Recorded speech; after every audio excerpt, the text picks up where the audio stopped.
Fortnite is a third-person shooter battle royale that took the world by storm with its unique on-the-fly building antics, easy-on-the-eye aesthetic, in-game cameos and viral dance moves. But what happens when you take away the building mechanic altogether?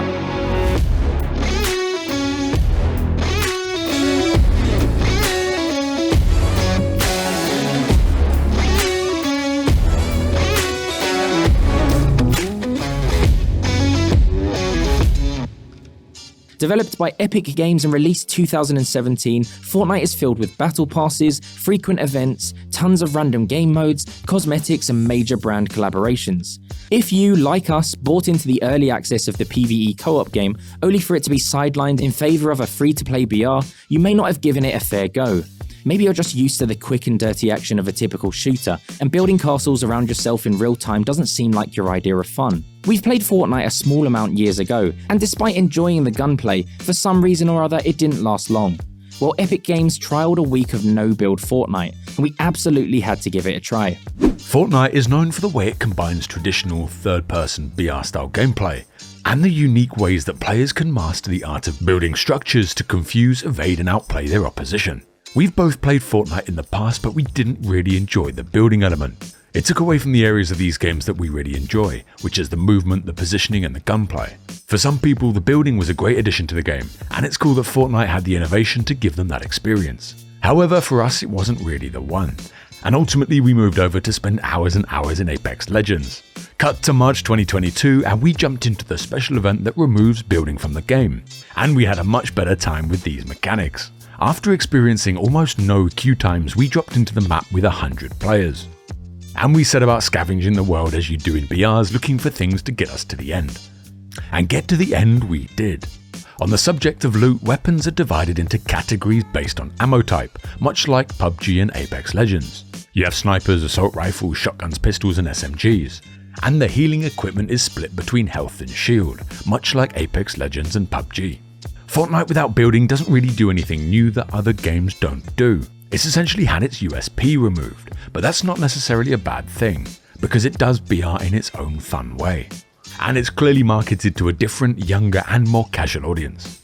The biggest giveaway to the target audience is in the colour scheme and the art style. It's all very brightly coloured, cartoony and a lot of fun. Even when you drop in and start looking for loot, you can see the bright purples, greens and blues of the weapons and gear that you can pick up, drawing you in like a moth to a flame to get the goodies.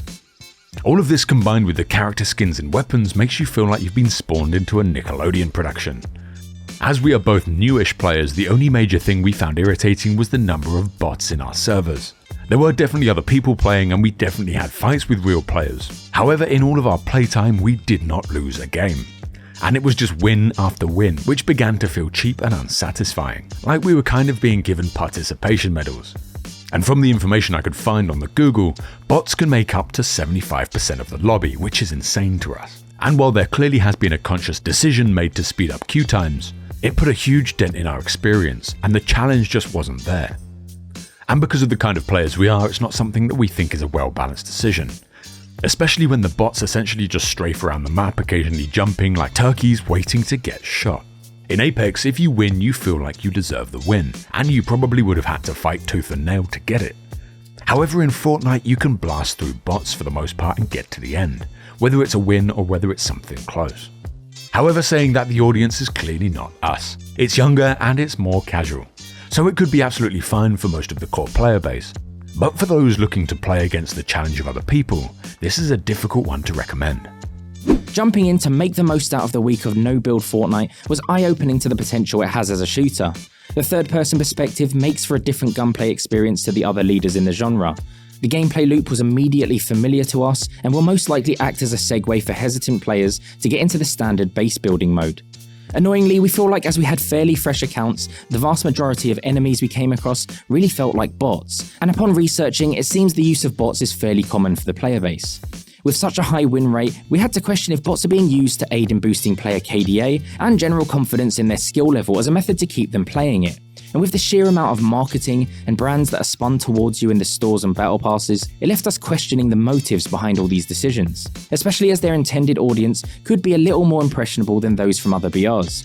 Of course, we could have misunderstood what we've come across so far, but that's our first impressions of it. Ultimately, we enjoyed our time playing it a lot, but feel like we may not have yet had an authentic experience just from this week of playing alone. However, it certainly put Fortnite back on the radar for us, particularly as it seems that it was recently announced that the no build mode is now here to stay. Let us know what you think of the game mode in the comments below, and we'll see you in the next one.